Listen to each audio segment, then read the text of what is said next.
Bonjour à toutes et à tous. Aujourd'hui, on est très heureux de vous retrouver dans un nouvel épisode de podcast. Moi, c'est comme d'habitude Juliette et je suis toujours en compagnie de Martin. Est-ce que ça va bien, Martin, aujourd'hui, malgré l'ambiance ténébreuse? Exactement. Non, ça va très bien, mais je suis un peu stressé, quoi. C'est un peu horrifique, ce podcast. Du coup, aujourd'hui, on vous retrouve pour un épisode spécial Halloween en ce jour du 31 octobre. Et du coup, on s'est dit qu'on allait faire un épisode centré sur les monstres au cinéma. Et comme ça vous donne des idées de films à voir pour le week-end post-Halloween ou pour la soirée si vous n'avez rien de mieux à faire. Déjà, je voulais te demander, Martin, est-ce que tu aimes bien les films d'horreur d'ordre général ou est-ce que tu les regardes juste à Halloween ou même pas du tout? Même pas. Enfin, Ton rapport à l'horreur? Mon rapport à l'horreur, il est assez limité. J'ai pas vu... Avec ma famille, on regarde pas beaucoup de films d'horreur. Pourtant, je crois que j'aime bien. Je sais pas, en fait. Ouais, le dernier film d'horreur que j'ai vu, c'est The Substance, mais parce qu'on l'avait beaucoup étudié en cours. Du coup, j'étais un peu curieuse et j'ai un peu regretté d'avoir regardé. Après, ça m'a trop stressé. Moi, j'ai vu Titan de Julia Ducournau, donc c'était un peu de l'horreur. Mais en vrai, j'ai bien aimé, hein. J'ai bien aimé. Mais c'était du body horror. Ok. Peut-être que je regarderai. Mais du coup, oui, aujourd'hui, on s'est pas concentré sur le... En vrai, il y a un peu du body horror dans les films dont on va parler, mais on voulait surtout les films de monstres, parce que ça fait bien Halloween. Exactement. Et du coup, on en a regardé quelques-uns. Donc, il y a The Thing de John Carpenter, Alien de Ridley Scott, La Mouche de Cronenberg, et... The Fly. Et toi, t'en as vu un autre? Et moi, j'ai vu Entretien avec un vampire. Exactement. De Neil Jordan. Et j'ai vu aussi Frankenstein, le Frankenstein de 1931. Ok, j'ai la FOMO de pas l'avoir vu. J'ai hâte que tu m'en parles. Et en vrai, parce qu'on était parti du postulat, pourquoi est-ce qu'on était un peu fasciné par les monstres? Pourquoi on était obligé d'en mettre tout le temps, de voir des monstres un peu partout? Dans les films. Dans les films. Ouais. Et puis parfois, c'est pas forcément que des films d'horreur. Et donc moi, j'ai beaucoup aimé The Thing. Parce que The Thing, le truc du monstre, c'est que le monstre, c'est un humain. Enfin, il peut se transformer en humain. Donc en fait, tous les humains, en quelque sorte, peuvent être un monstre. Tu vois ce que je veux dire? Je voulais revenir sur le truc que t'as dit. Tu as dit c'est pas tout le temps des films d'horreur. En vrai, je trouve que c'est des films d'horreur, mais ils sont forts. Les films qu'on a vus, ils changent beaucoup de genre. Enfin, ils peuvent des fois être un peu romantiques. Ensuite, ça part en comédie. Et en vrai, je voulais dire aussi, il y a le thème des monstres, mais du coup, beaucoup la transformation, en fait, dans tous les films. C'est pas juste des monstres, souvent, c'est la transformation en monstre, en vrai. Ouais. Enfin, pas dans tous, mais... Et c'est souvent les peurs des personnages principaux. Totalement. Est-ce que tu veux faire un résumé de The Thing? Oula. Et c'est l'histoire de 10 scientifiques, en gros, qui sont dans une base en Antarctique. Et un jour, il y a un chien qui n'est pas censé être là, qui s'infiltre un peu dans leur base et qui était chassé du coup par des Norvégiens. Bref, le chien s'infiltre dans leur base et eux, ils pensent que c'est tout à fait normal. Et en fait, le chien, il va s'avérer que c'est un fucking The Thing. En fait, on sait pas vraiment ce que c'est.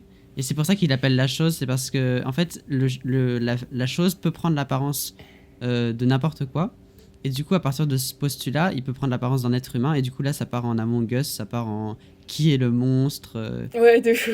Et en fait, tout le monde part en steak, genre. Mais c'est normal. Moi, j'aurais pété mon crâne aussi. Ah oui, mais c'est trop bien fait. Ouais, bah du coup, on a spoilé, mais c'est pas grave. Pourquoi?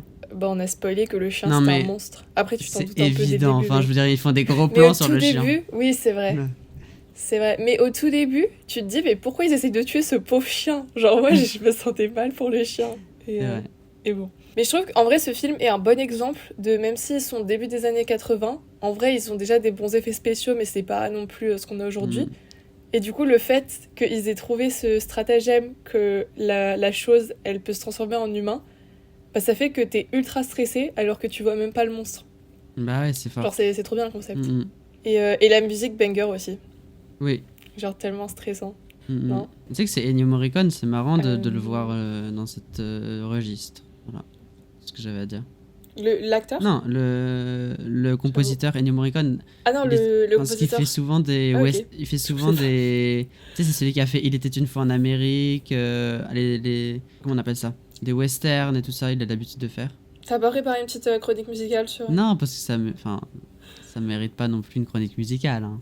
C'est bien, mais quand même. Ok, tu peux continuer. Non, mais voilà. Et ça, c'était quand même. Moi, c'était celui qui m'a fait le plus peur. Enfin, c'est marrant parce que, ouais, c'est les humains qui m'ont fait peur, quoi. Non, je trouve il est bien pour faire monter la pression. Genre, c'est super. T'es de plus en plus stressé. Et en vrai, il y a quelques jumpscares qui, moi, m'ont fait peur personnellement. Mais Il y a une belle fin. Et voilà, belle fin. belle lumière aussi, parce qu'on est Ça, on est en complètement. Antarctique et il y a le feu, il y a le bleu et tout ça. Je trouvais que c'était vraiment bien. Il utilise des petits fondus au blanc en mode neige. Je Et, suis désolée, mais. mais du coup, est-ce que le monstre, là, du coup, enfin, et en fait, c'est la peur des autres qui pousse à les tuer. Enfin, en fait, qui pousse les humains à se dire, je suis prêt à tuer un autre humain Oui, parce qu'il me fait peur. Tu vois ce que je veux dire? Ils étaient carrément prêts à tuer un autre ok, être. ouais, je suis Ils étaient totalement d'accord. carrément prêts à tuer un autre être humain parce qu'il en avait peur. Et du coup, c'est un peu ça que ça dit aussi le film, tu vois, genre. Oui. Mm. Bah, ce qui est terrible, c'est qu'ils peuvent plus se faire confiance alors que globalement, ils sont au milieu de nulle part. Donc, normalement, Ouais. enfin, ils devraient pouvoir compter les uns sur les autres. Mais Mais c'est non. fort, hein. Ouais, c'était très bien, très bonne tension. Je vous recommande en vrai. Toi aussi, je suppose. Ah bah bien sûr, hein. Et en vrai, qu'est-ce qu'on pense du monstre en lui-même? Genre son apparence et tout. Il est Un peu générique. pas le Et meilleur. non, mais en vrai, c'est bien fait avec les effets techniques qu'ils avaient. Mais après, enfin, il est bien dégoûtant et non, ça va en vrai. C'est qu'après, en fait, il est trop grand. Genre, je trouve il est un peu trop invincible. Ça me saoule un peu. Enfin, je sais pas comment dire, mais genre, enfin, je sais pas. T'as l'impression dès qu'ils l'ont tué, en fait, il est toujours là et tout ça. Oui, oui. Bah ouais, il va envahir la Terre en fait. Mais est-ce que tu te souviens du moment où il y a la tête qui tombe et qui se transforme en Ah, araignée? ouais. Tu te souviens ou Mm. pas? Ça, c'était stylé. Mm. Mais moi, il y a le Euh, moment où j'ai adoré. Mais tu sais que c'est marrant parce que moi, je suis un peu. Ça me dégoûte. En fait, le truc qui m'a le plus dégoûté dans le film, c'est pas la bête, c'est genre le moment où chacun se coupe le doigt avec une goutte de sang. Oh oui, c'était horrible. Mm. Oui, c'est pour ça. Regardez pas si vous avez peur du Ouais. sang, s'il vous plaît. Mais j'ai adoré ce Ouais, moment. c'était C'était dur. excellent. En plus, moi, ce que j'ai beaucoup. Enfin, ce qui est marrant, c'est que du coup, eux, ils vont explorer une base norvégienne. Donc, ils entrent, tu vois, c'est un peu stressant. Il y a que des cadavres et tout. Tu t'attends Mm. à ce que le monstre soit là. En fait, le monstre, comme c'est le chien, bah, il est dans la base. Il est déjà dans la base. Il est chez Ah, eux. Ouais, c'est fort, c'est fort. Ok, premier film de monstre, du coup, monstre et je alien, suis trop content de l'avoir vu. mais caché parmi les humains. Ouais, moi aussi. Voilà. Je suis très contente d'avoir vu. J'ai avec mes colocs en plus, ils ont bien aimé. C'était moi qui avais choisi le film, j'avais la pression et tout que personne aime, et tout le monde a trop aimé, sauf une personne. Donc c'était une réussite. Qu'est-ce qu'on a vu après? En vrai, est-ce que tu veux parler du deuxième film d'extraterrestre ou on décale sur un autre type de monstre? Si tu veux, on peut passer sur un. Je peux te recommander Alien et je te parle de notre film d'extraterrestre. Vas-y. Bref, moi. Bah, Alien, c'est super simple. En gros, ça s'appelle Alien le huitième passager. En gros, ils sont 7 et il y a un alien. Ah, dans le. Est-ce que c'est un huis clos du coup un peu Ouais, aussi comme un huis clos dans un The vaisseau, Thing? quoi. Mais d'ailleurs, je trouve que c'est Alien, il est sorti avant The Thing, mais ça se voit qu'il y a eu beaucoup d'inspiration. Mais Ouais. Alien, le monstre, il se transforme pas en humain, tu vois, c'est un vrai monstre. Tu vois. The Thing, il apporte ça. Il est juste caché dans le vaisseau. Ouais, c'est ça. En fait, il s'arrête sur une planète au début, et le monstre s'infiltre à travers le corps de quelqu'un. Parce qu'en fait, pour naître, il pond des œufs dans un corps humain, et après, le monstre sort du corps humain, tu vois. Donc, en fait, mais du coup, c'est marrant parce qu'à chaque fois, ça sort d'un corps humain en quelque sorte. Enfin, je sais pas comment dire, mais le monstre, il est un peu. C'est toujours relié Ouais, aux il naît humains, des j'ai humains, l'impression, ok. c'est tout le temps, ça sort d'un humain, tu vois ce que je veux dire. Et du coup, bah, Ouais, clairement. le monstre, il est très peu montré dans le film, mais comme ça, il arrive à ce que tu aies quand même un peu peur et que tu stresses. Et du coup, bah, en gros, pour vous la faire courte, les personnages, ils disparaissent de un à un. Enfin, il y en a un qui meurt toutes les 20 minutes, quoi. Faut pas trop s'attacher aux gens. Et du coup, Il disparaît facilement. ouais, enfin, le but c'est qui va survivre et comment. Et du coup, tout le monde est un peu stressé, tout le monde est un peu paniqué. Et tout le monde. Mais en fait, par contre, ce qui m'a saoulé, c'est que les gens ils sont trop débiles. Genre, il y a un fucking monstre, il y a un fucking alien, et ils sont là avec des couteaux, enfin, au début, ils ont que des lampes torches. Oui. Je suis en mode, mais qu'est-ce que vous faites? Bref. Et en plus, ils se séparent, bien sûr, comme si c'était très logique, genre, ok, deux vont là-bas. Bah non, enfin, reste ensemble. Bref. Reste Mais ensemble, ça... Tu sais que dans les films d'horreur, c'est trop bien. Vas-y. Non, mais je voulais dire, oui, voilà, c'est les choix que tu voulais pas faire et ça t'implique encore plus dans le... Ah, qu'est-ce que tu fais, tu vois ce que je veux dire. Oui, c'est vrai. Mais t'as toujours trop envie de te dire, ah, moi j'aurais trop fait ça à leur place. Genre, par exemple, dans The Thing, c'est pareil, ils se séparent alors que ce qui était évident, c'est qu'ils restent ensemble une fois qu'ils aient fait le test pour être sûr que personne ne se va se contaminer. Mais ça, c'est peut-être une frustration dans le sens où... Est-ce qu'ils sont pas un peu débiles, les gens? Mais du coup, ça t'implique encore plus, comme t'as dit. Ouais. Mais sinon, j'ai trop aimé. Et en plus, pour un film de 79, du coup, c'est l'un des premiers films où le personnage principal, ça reste quand même une femme qui se débrouille beaucoup mieux que tout le reste. Et que... Enfin, au début, elle est vice-capitaine. Mais en fait, elle est remise... Tout le monde remet en question sa capacité à gouverner ou à faire des trucs. Et à la fin, elle va montrer le contraire, quoi, en gros.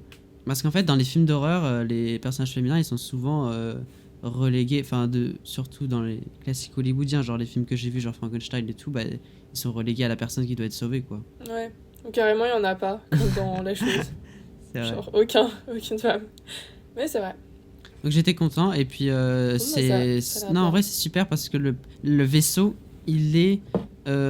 En fait, ça a beau être du métal, il est vivant. Genre, en fait, ça fait un grondement de cœur. Et genre, je sais pas, c'est comme si le vaisseau était un peu l'ennemi des humains. Et du coup, ça les enferme encore plus. Et du coup, c'est vraiment fort. Ok. Ça donne envie de regarder. Ok, j'espère que ça aura convaincu tout le monde. Mais moi, j'adore sur les affiches du film. C'était pour donner envie aux gens. C'est dans l'espace, personne ne vous entendra crier. Ça annonce la couleur. J'ai pas vu l'affiche, mais ok. Et oui, t'as dit un truc, je voulais revenir dessus, mais en vrai, je pense qu'on va en reparler. Mais c'est que du coup, à chaque fois, les monstres, ça représente un peu une partie des humains que les humains n'aiment pas trop. Enfin, genre... Attends, c'était très mal dit, mais t'as compris ce que je veux dire. Genre, les choses qui nous font peur en nous, et du coup, ça les matérialise dans les monstres, en vrai. C'est un peu tout le temps ça. Et voilà. Moi, je voulais dire que mon préféré, c'était La Mouche, je pense, de Cronenberg. Ah, mais comment t'as pu aimer ça? Enfin, moi, j'ai bien aimé, hein, mais... La Mouche de Cronenberg. Déjà, genre, moi, La Mouche. Oui, non, mais... Pourquoi t'as pas aimé? Parce que c'est horrible? Non, j'ai bien aimé, mais je vois pas pourquoi c'est ton préféré. C'est de la science-fiction horrifique. Mais non, c'était bien.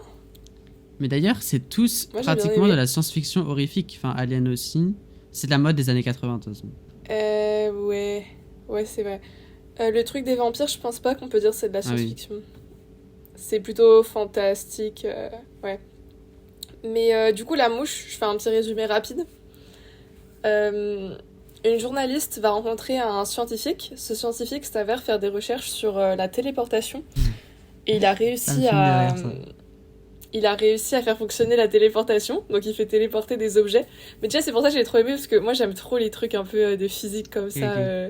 Genre, j'ai trouvé ça trop bien, le délire de la téléportation. Du coup, il a réussi à créer la téléportation. Mais il n'arrive pas à téléporter de la matière vivante pour l'instant, sans que les êtres vivants meurent, quoi. Et à un moment, il va y arriver et il va se téléporter.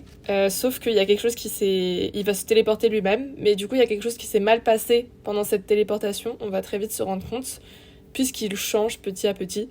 Et après, bon, en vrai, c'est dans le titre, donc ça spoil pas trop, mais c'est parce qu'il s'est téléporté avec une mouche en même temps. Ces gènes, ces molécules, elles ont été associées et fusionnées à celles de la mouche.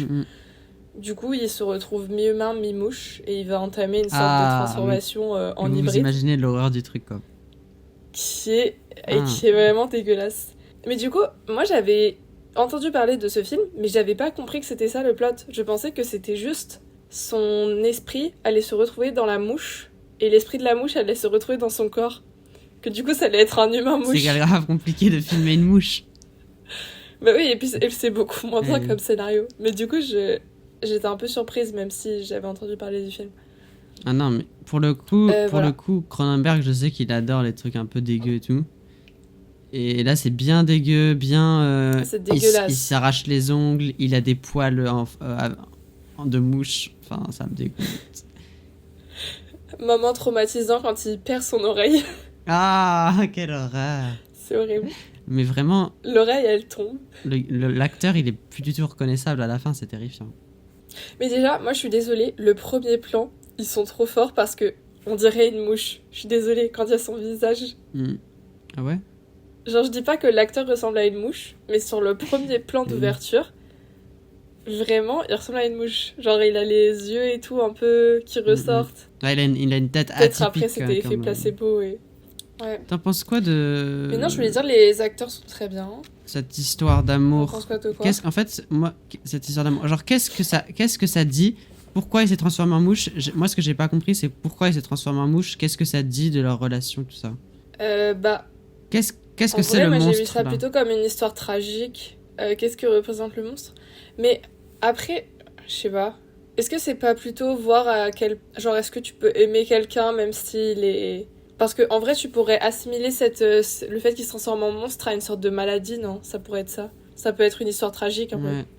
Mais moi, ça me saoule J'ai lu des trucs. ça me saoule que le Vas-y. petit copain toxique de la meuf là, ils viennent les aider à la fin. Enfin, genre, Oui. c'est lui qui la sauve, mais ça me saoule un peu, tu vois.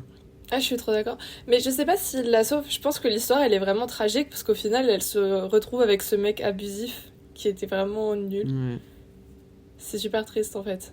En vrai, l'histoire, c'est genre, il tombe amoureux, lui, il tombe malade, elle essaye de le sauver, mais elle peut pas. Mm. Et retour du petit copain abusif. En vrai, c'est très Mais triste. est-ce que les gens bien se transformeraient pas en mouches? Peut-être. Mais après, c'est aussi, Je sais pas. le karma, enfin le délire de la science, c'est comme un peu Frankenstein, je veux dire. Il a essayé de Oui, vaincre aussi. un peu les trucs, et voilà, il se transforme en mouche, quoi. Puis ça montre aussi le thème de l'exclusion quand t'es différent. Mm. Voilà, il est bien exclu, ouais. Genre quand t'es malade, la monstruosité. Genre un peu comme. Enfin, j'ai pas vu Elephant Man, mais peut-être un peu comme Elephant Man, Ouais, non? Je sais pas. bah Elephant Man, c'est vraiment ça. Genre, ça pose la question de qu'est-ce qu'un monstre, et surtout, ben, il se fait rejeter par tout le monde, alors que, enfin, c'est un être humain comme tout le monde, mais quand tu vois cette personne, tu peux pas penser autre chose qu'à son physique, parce que son physique est tellement impressionnant et tellement différent que tu peux pas passer outre ça. Mm. Et même les gens qui veulent l'aider, en fait, ils font un peu par intérêt pour avoir du buzz. Enfin, est-ce que c'est vraiment pour lui ou pas? Et Ou se sentir ouais, bien. genre pour aider les gens. Et donc, il y a toujours cette question de est-ce qu'il est utilisé, tout ça. Et c'est un vrai beau film, et moi je vous le recommande pour. Voilà, mais c'est très triste, hein, parce que c'est sur le regard des autres et tout. Mais voilà. Mais donc, ouais, dans La Mouche, c'est un peu ça. Et c'est carrément, genre, ça me fait penser. Elle va avorter. Hein, là, j'ai un peu spoil, mais ils ont un bébé ensemble, quoi. Et elle va avorter parce que, en gros, le gars, il est trop différent.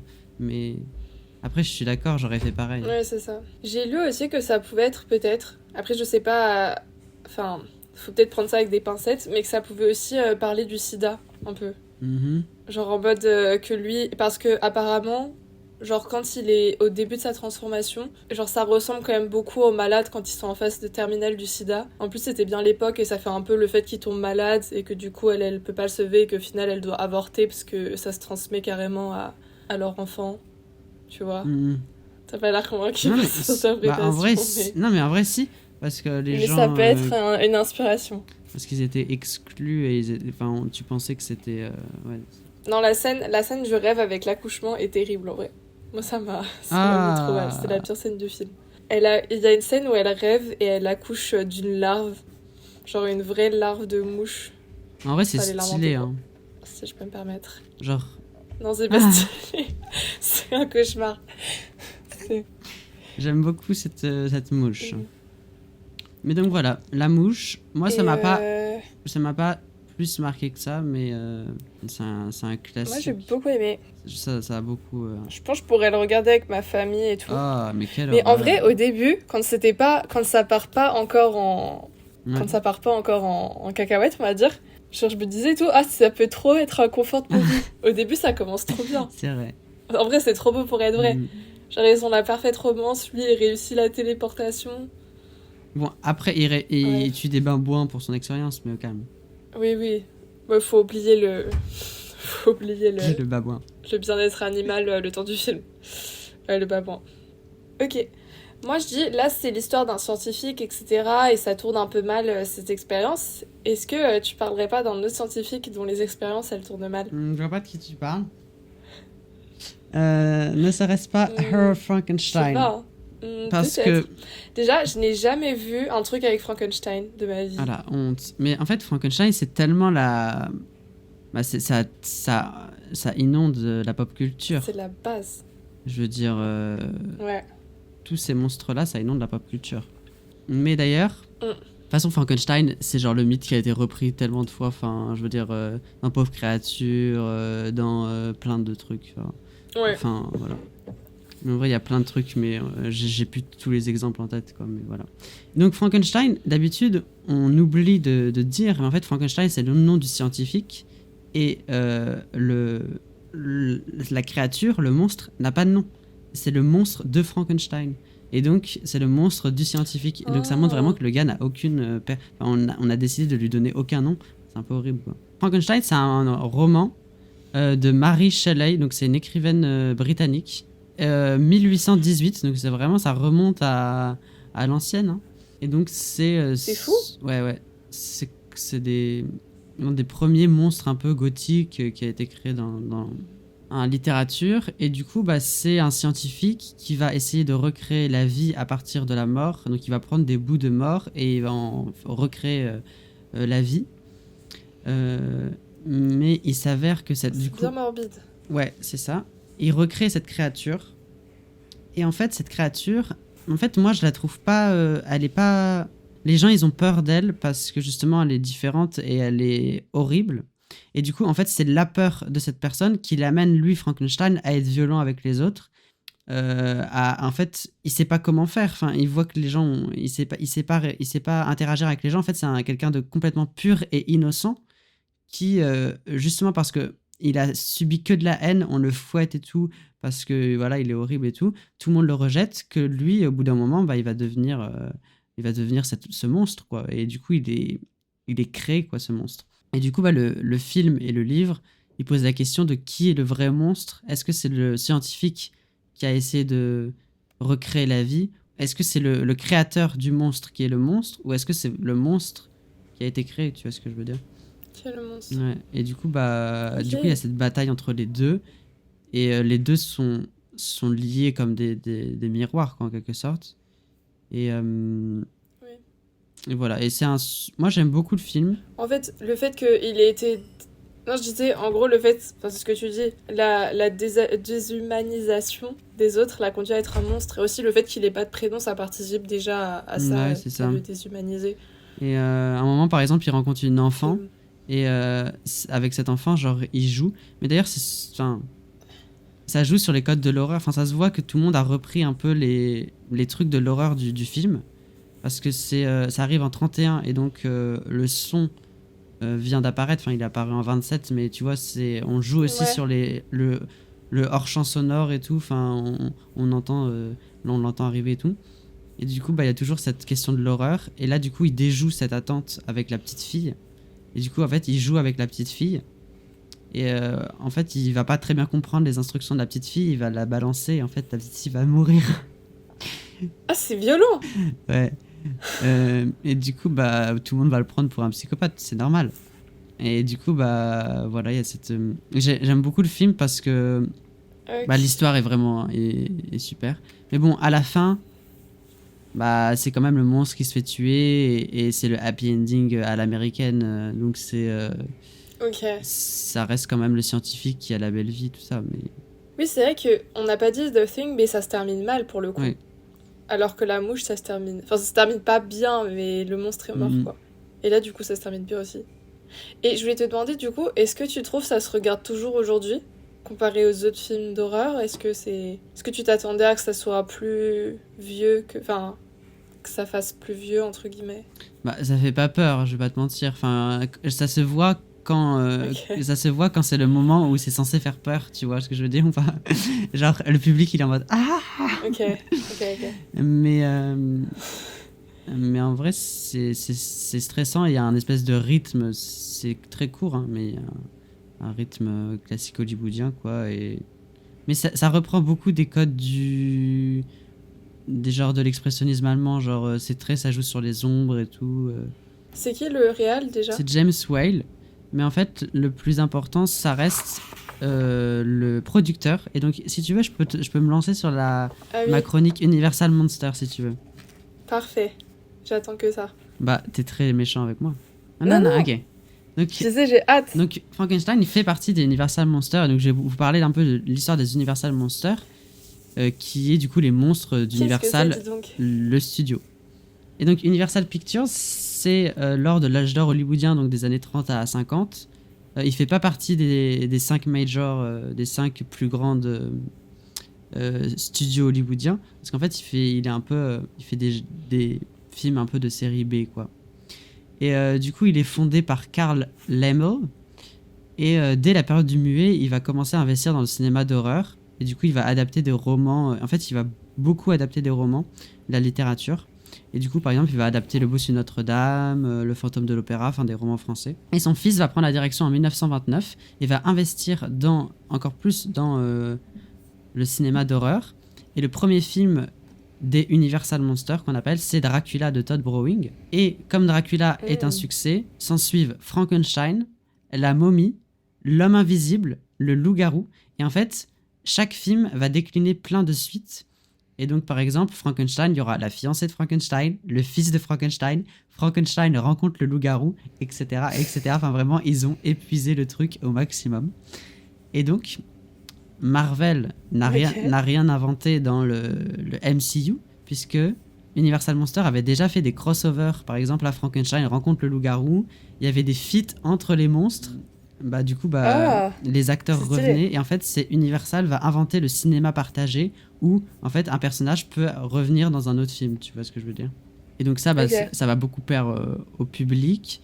Et les personnages vont devenir des icônes, ce qu'on appelle pop culture aujourd'hui, quoi. Et encore aujourd'hui, c'est les grands monstres qu'on a en tête.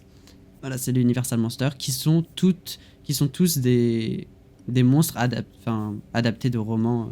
Et voilà, tous ces films sont héritiers du cinéma allemand. Voilà, il y a des décors imposants, du maquillage, des effets spéciaux, des monstres terrifiants et tout ça. Éclairage. Voilà. Et à la fin des années 40, donc début des années 1950, les Universal Monsters vont commencer à s'essouffler.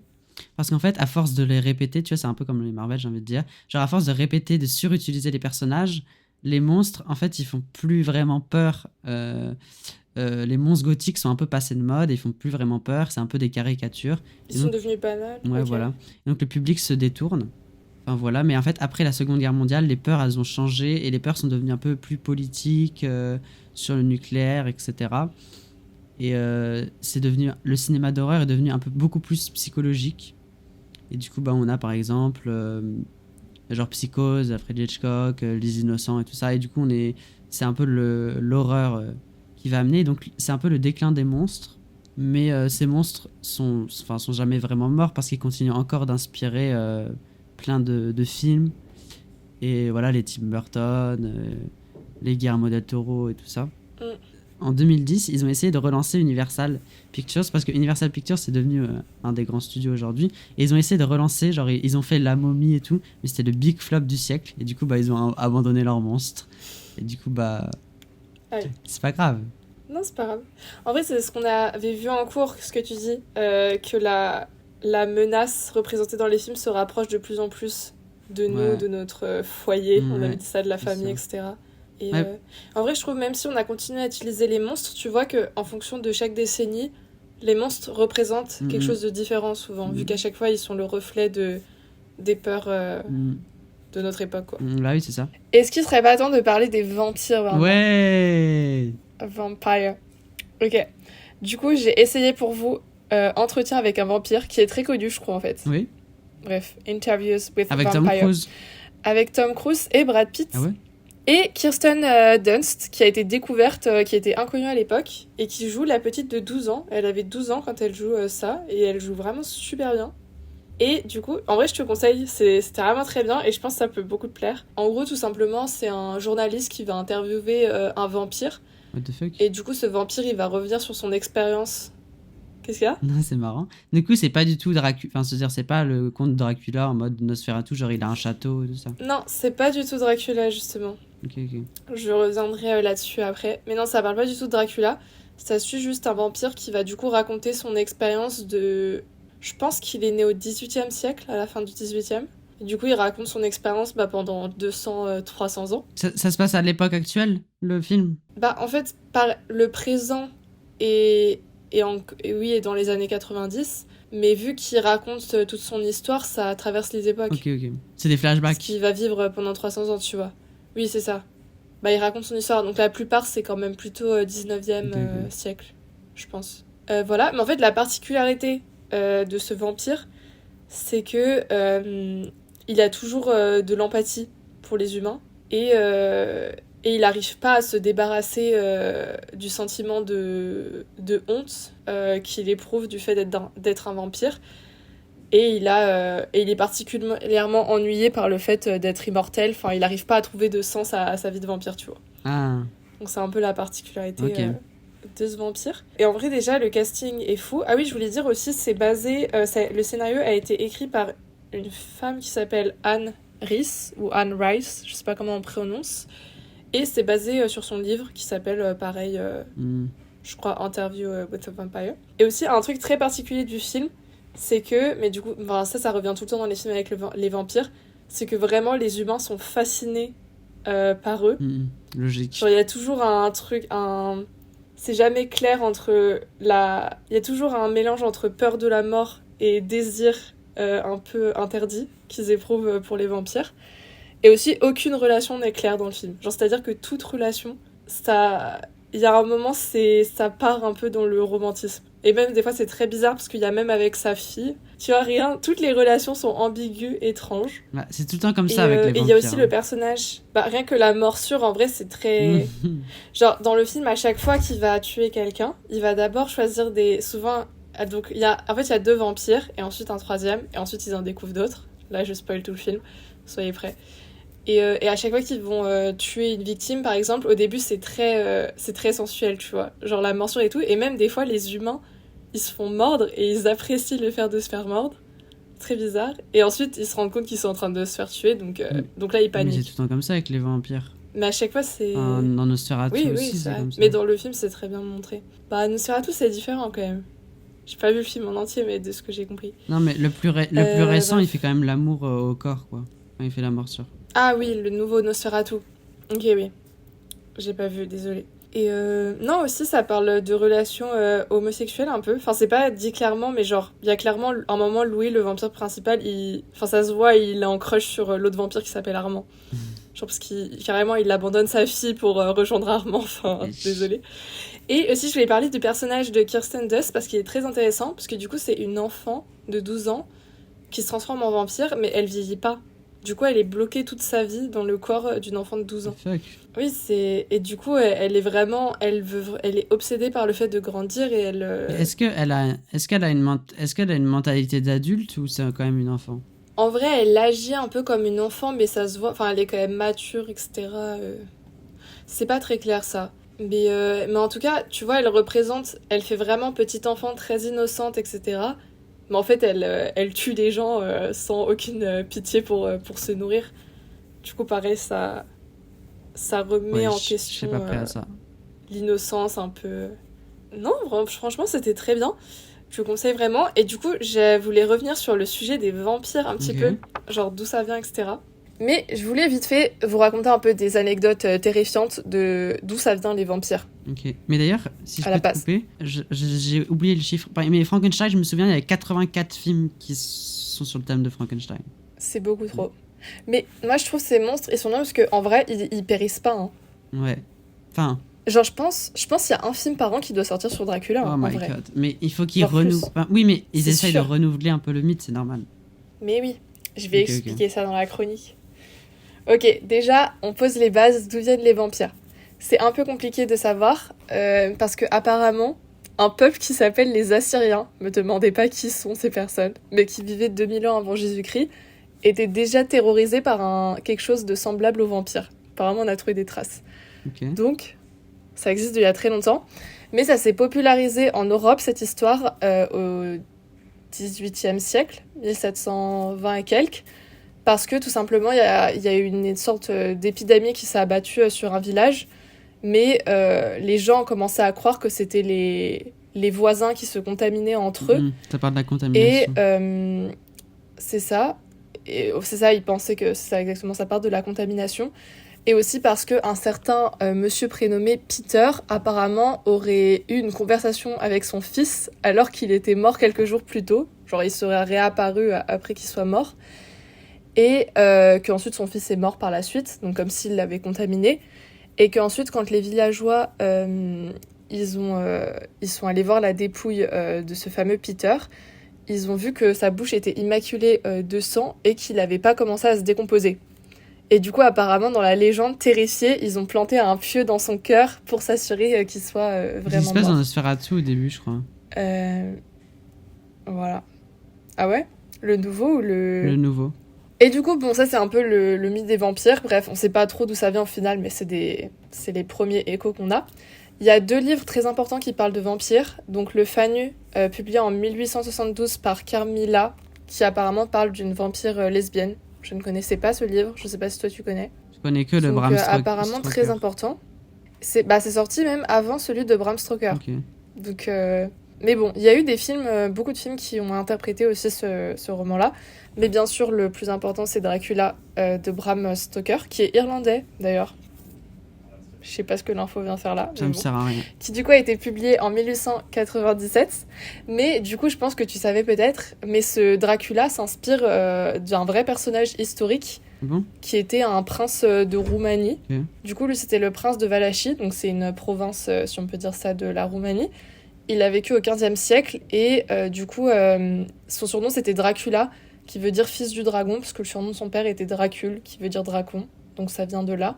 Il a été retenu dans l'histoire parce qu'il était très... Froid. Non, il tuait tout le monde, il était très cruel, voilà. Okay. Pour vous donner un exemple, à un moment, il invitait des fois des gens dans un banquet, par exemple des gens dont il voulait se débarrasser, des anciens nobles ou alors des mendiants, etc. Et juste ensuite, il foutait le feu pour les tuer, quoi. Okay. Legit. Voilà, donc c'est de là dont s'est inspiré Dracula. Bref, bon, ça c'est les origines du vampire. Mais moi, je parlais dans le cinéma, parce que ça commence à devenir long. Donc déjà, la première adaptation de Dracula, c'est bien sûr Nosferatu. Yeah. Qui n'est pas du coup une adaptation. En 1922. Non. C'est totalement une adaptation. Ils ont juste changé le nom. Il a juste renommé Nosferatu, tu le sais très bien. Les copyrights étaient Oui, bancals parce à l'époque. qu'avant, apparemment, il y avait quelques films. Ouais, les copyrights étaient bancals. Apparemment, il y avait quelques films qui parlaient de vampires, mais c'était juste le nom vampire qui était mentionné. Genre, c'est la première fois qu'on voit un vampire au cinéma. Mais là, Nosferatu, t'es d'accord quand même, il est très différent des vampires d'aujourd'hui qui sont un peu... Je sais pas si je peux dire sexy, mais t'as compris. Oui. Genre, il est quand même il est difforme, terrifiant, il représente la mort. Ça a évolué tout, parce que il était... Oui, il est dégueu, il est pas très beau. Et le vampire, maintenant, dans l'imaginaire, il est devenu beau. Ouais, il est beau, c'est ça. Mais ça, c'est à cause de Twilight ou des trucs comme ça. Ensuite, le mythe du vampire, il s'est popularisé dans les années 30. Donc, grâce à ce que tu as parlé, que la Universal avec leurs monstres, etc., et le Dracula de Todd Browning. Donc là, la Universal, elle a acquis les droits. Donc, ils ont pu vraiment adapter Dracula pour de vrai. Et du coup, les vampires deviennent plus humains. Donc, ils sont un peu plus raffinés, ténébreux, envoûtants, etc. Même s'ils sont toujours inquiétants. Et d'ailleurs, ce qui est marrant, c'est que souvent, les acteurs qui ont joué des vampires, ils se sont retrouvés à jouer que des vampires. Genre, par exemple, avec Bela Lugosi. Il y a Christopher Lee aussi, voilà. Je sais qu'il joue un vampire. Ouais, plus tard, mais exactement, il s'est retrouvé à jouer plein de vampires.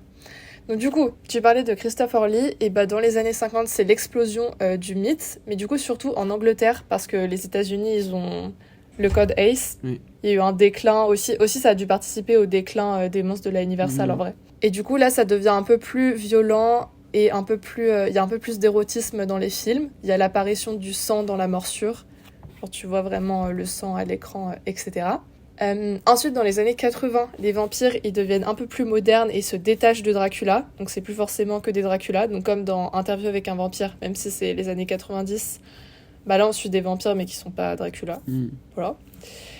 Et apparemment, des fois, ça aborde un peu plus le thème de la puberté et de l'éveil à la sexualité. Et ça m'a fait penser, tu sais, au film Vampire humaniste cherche... Suicidaire consentant. Suicidaire consentant, qui n'est pas un film des années 80, qui je crois est sorti en 2023, 2024, je sais plus. Et qui est un film québécois. Et en vrai, là, c'est totalement le cas. Genre, le vampire, c'est une métaphore de l'adolescence, découverte de la sexualité, etc. Et du coup, dans les années 80, le vampire, il est synonyme de fantasme, un peu de passion, qui peuvent se révéler mortels, au final. Et ensuite, année 2000, ils se sont plus centrés sur les meutes de vampires. Et la fin des années 2000, c'est marqué par Twilight, bien sûr. Mais là, dans Twilight, c'est quand même moins... c'est un peu moins libéré parce que c'est une vision... Bon, j'utilise jamais ce mot, mais une vision puritaine, un peu plus. Genre, les vampires, ils réfrènent leur pulsion, quoi. C'est moins libre que dans les années 80. Ce qui est un peu marrant, d'ailleurs. Ok. Je trouve. J'ai pas vu Twilight. Et voilà. Moi non plus, je l'ai pas vu, mais j'aimerais bien voir pour les... Je pense que c'est important. Ça m'a vieilli. Faut qu'on s'y mette, prochain Halloween. Et du coup, pour conclure tout ça, je voulais dire que les vampires, c'est quand même une figure qui s'est jamais démodée et qui, à chaque fois, s'adapte aux peurs de notre temps. Et en vrai, ils sont symboles de plein de choses. Donc déjà, symbole de notre peur des autres. Parce que souvent, le vampire, il est quand même puni à la fin parce qu'il transgresse les codes et la morale. Et aussi que, du coup, c'est vraiment une fascination pour les humains. D'une part, parce qu'ils sont immortels et que ça transgresse notre peur de la mort, en vrai. Et d'ailleurs, c'était très intéressant dans le film, puisque on voit que les vampires, les bites, ils ont envie de se laisser mourir tellement ils sont blasés d'être immortels. Alors que c'est ce qui fascine c'est ce qui suscite toute la fascination des êtres humains pour eux. Au final, en vrai, les vampires, c'est juste une métaphore du désir interdit un peu et du plaisir qui effraie. Mais souvent, à la fin, du coup, le vampire est quand même puni. Donc ça montre quelque chose sur d'autres sociétés, en vrai. Et voilà, et que aussi Dracula, des fois, on peut le considérer comme notre double un peu, qui parle à la fois à notre peur de la mort et aussi à notre peur de transgresser les règles, voilà, et de assouvir nos désirs inavoués, entre guillemets, je mets des guillemets, mais voilà, j'ai trouvé ça très intéressant. Je me suis un peu pris de passion pendant les vampires hier après. Je vous conseille l'excellent, que je n'ai pas vu, mais j'en ai entendu que du bien, c'est What We Do in the Shadows, de Taika Waititi. Et du coup, c'est l'histoire d'un groupe de vampires qui sont en coloc à l'époque actuelle. Et en fait, qu'est-ce qu'ils font dans l'ombre, qu'est-ce qu'ils font de leur vie et tout ça. Et c'est une espèce de comédie noire sur les vampires, en gros. C'est sorti en 2000... Ok, c'est quoi le titre ? What We Do in the Shadows. Ok. Ouais, mais je l'ai pas vu. Sympa. Il y a Sinners aussi qui est sorti il y a pas longtemps, non ? Ça parle de vampires, je crois aussi. Tout le monde faudrait voir ça, je pense. Ouais. Bref. Surtout vampire noir américain qui n'est pas qui n'est jamais le cas pratiquement. Oui, c'est vrai. Ils sont tous très blancs généralement les vampires. En vrai. Bah c'est des Roumains, enfin c'est des. Ouais. Ce que je veux dire c'est que l'histoire de base est en Roumanie. Bah voilà, je pense en vrai on a un peu fait le tour de tous les films de monstres qu'on a vus. Ouais, c'est ça. Et bah du coup je pense qu'il serait temps pour le jeu horrifique parce que ça fait quand même très longtemps on parle. Mon jeu. J'ai préparé des petites phrases qui décrivent des films que tu as vus, normalement. Ok. Premier. Bon, c'est le plus simple. Morale de l'histoire, s'appeler Charlie, c'est un red flag. Bon, bien sûr, c'est pas la morale, mais j'essaie de faire de l'humour. Non, mais je comprends. Mais Charlie, je me suis un peu d'un personnage qui s'appelle Charlie. Ok, il y a 2 personnages qui s'appellent Charlie dans le film. C'est pas Phantom Lady ? Ou je dis de la merde ? Non. Ok, autre indice. Il y a un peu un thème, la prof elle a dit d'inceste parfois entre ces 2 personnages. Même si moi je trouve ça pas clair. Mais... Ah, ok, j'ai la ref. Hitchcock, Shadow of a Doubt. Enfin, je suis trop cinéphile. Oui, bravo. T'es trop fort. Ah, bravo. Qui est deuxième justement le film qui ramène l'horreur au sein de la maison. Exactement, de la famille, du foyer. Bref. Ok, je suis contente de t'ai trouvé. Deuxième, un film à montrer à ton enfant pour pas qu'il ne se fasse tatouer love ou hate sur les doigts. Classique. La nuit du chasseur. Ouais, de Lawton en 1955. Bien vu. Très bon film d'horreur. Ouais, c'est bien, hein, La nuit du chasseur, en vrai. Je sais pas si horreur, mais voilà. Troisième film, le clam. C'est très niche en tout cas comme jeu. Pardon. Oui, mais toi, tu connais les films. J'avoue que je le dis à n'importe qui d'autre, ça marche pas. Troisième film, le climax de l'horreur, c'est un bus. Ah, ça c'est... Non, mais ça, tout le monde l'a. La Féline de Jack Turner. Oui. Bah, c'est quoi premier jumpscare du cinéma. Allez voir l'extrait si vous avez jamais vu. 1942. Allez voir le film. En vrai, un peu ennuyeux, mais sympathique. Non, mais juste l'extrait. Juste l'extrait. Perdez pas votre temps. Quatrième, le film, il a tellement percé, c'est devenu une expression et la phobie de toute personne dans une nouvelle relationship. Ah bah, Gaslight. Ouais, bien sûr. Gaslight. Gaslight de George Cukor, sorti en 1944. Voilà. Qui a fondé l'expression gaslighter. Exactement. Parce que dans le film, il choisit le gaz. Et dernier, désolé, c'est déjà le dernier. Faut pas le montrer aux gens qui ont peur des chiens. Dernier film à deviner. Je me souviens pas d'un film avec un chien. Bah Martin en a parlé dans le podcast. Des chiens. Ah, The Thing. Oui. Bon, c'était pas ma meilleure phrase que j'ai faite pour celui-là, mais... Ok, boomer. Non, mais voilà. Bon, je pense qu'on touche à la fin. On va vous faire les recos, mais merci de nous avoir écoutés pour cet épisode démoniaque et inquiétant, horrifique, voilà. J'espère qu'on vous a un peu fait... En vrai, on n'a pas du tout fait peur, mais j'espère qu'on vous a donné envie de regarder des films qui font un peu peur, ou du moins qui représentent des monstres. Je trouve que c'est pas mal... Enfin, comme le podcast, ça permet de voir des films qu'on n'aurait pas vus, de sortir de notre zone de confort et tout ça. Ah ouais, ça c'est vrai, c'est trop bien. Ouais, j'aurais jamais vu La Mouche, je pense. C'est l'heure des recos. Déjà, j'ai une reco, c'est pas vraiment une reco, mais c'est juste genre... J'ai pas vu trop de films parce que j'étais en train d'écrire un essai sur Parasite. Du coup, je vous recommande Parasite. Mais bon, c'est un peu simple comme reco. Tout le monde a déjà vu, frérot. Oui, mais ok. Bon, en gros, je voulais juste flexer et dire que j'ai écrit un essai sur Parasite. Voilà. Ok, moi, tu veux que je... Et sinon, j'ai vu... Je peux terminer ? Oui. Je te laisse après. Non, j'ai juste vu The Lobster de Yorgos Lanthimos. T'as kiffé ? Voilà, je suis un peu dubitative. Pas tant que ça. Je vais parler des recos horrifiques. Donc, des films de monstres que j'ai vus et que je vous recommande. Du coup... Ok, trop bien. Pas forcément des monstres. Bah, du coup, on en a déjà parlé, mais Elephant Man de David Lynch, qui est vraiment super sur la question du monstre. Ensuite, plus dans le monstre, il y a The Host de Bong Joon-ho, qui est justement sur un monstre qui vient arriver en ville et qui défonce tout. Voilà, et bien merci d'avoir écouté, passez un bon Halloween ténébreux et je laisse Martin vous dire au revoir et j'espère qu'il y aura une super musique qui fait peur. Exactement, la musique de The Thing. Voilà, voilà, je voulais dire aussi qu'il y avait Frankenstein de Guillermo del Toro qui sortait le 7 novembre sur Netflix et qui va un peu renouveler le mythe parce que je sais que Guillermo del Toro, il regarde beaucoup... il prend la place du monstre, enfin en fait il refait les mythes mais avec l'œil du monstre. Donc voilà, c'est toujours très intéressant. Et bah au revoir, à dans 2 semaines. Ouais, à dans 2 semaines Juliette, enfin à dans 2 jours, mais bon bisous Juliette. Non mais je vois les auditeurs. Non mais dis pas au revoir à moi, dis au revoir je sais. À notre audience. J'ai vraiment quitté l'appel. Bon allez, au revoir tout le monde. On se laisse. À la prochaine, merci.